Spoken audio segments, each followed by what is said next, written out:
नमस्कार मित्रांनो, जय Hind. MSF update या यूट्यूब चॅनलवरती आपल्या सर्वांचं स्वागत आहे.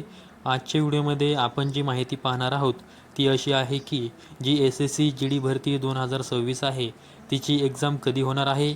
त्याचबरोबर SSC GD भरती 2025 चे जे काही फायनल रिझल्ट आहे तो किती तारखेपर्यंत येऊ शकतो त्याविषयी मी तुम्हाला आजच्या व्हिडिओमध्ये माहिती सांगणार आहे. SSC GD भरती 2026साठी जी ऑनलाईन फॉर्म भरण्याची लास्ट डेट होती ती 31 डिसेंबर 2025 होती.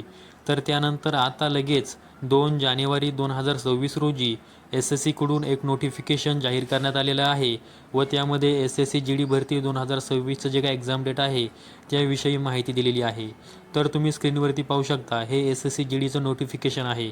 यामध्ये MTS भरती 2025 ज्यामध्ये MTS व हवालदार या पदांसाठी जी काही भरती निघाली होती तिची एक्झाम डेट जाहीर झाली आहे. SSC MTS भरती 2025 ची जी काही एक्झाम आहे ती 4 फेब्रुवारी 2026 पासून सुरू होणार आहे. त्याचबरोबर इथे खाली SSC GD भरती 2026 ची एक्झाम डेटसुद्धा देण्यात आलेली आहे. SSC GD भरती 2026 ची जी काही एक्झाम डेट आहे ती 23 फेब्रुवारी 2026 देण्यात आलेली आहे. याचा अर्थ 23 फेब्रुवारी 2026 पासून SSC GD ची जी काही एक्झाम आहे ती सुरू होऊ शकते.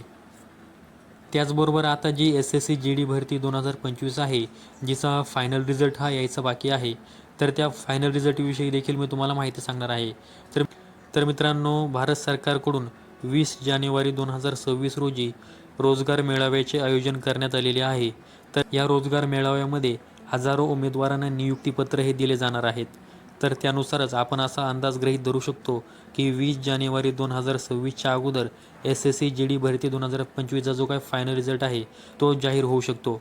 तर मित्रांनो, ही एक SSC GD भरतीविषयक महत्त्वाची माहिती तुम्हाला द्यायची होती, त्यामुळे आजचा व्हिडिओ बनवलेला आहे. अशाच माहितीसाठी MSF अपडेट या आपल्या यूट्यूब चॅनलला सबस्क्राईब करून ठेवा. संपूर्ण व्हिडिओ पाहिल्याबद्दल सर्वांचे धन्यवाद.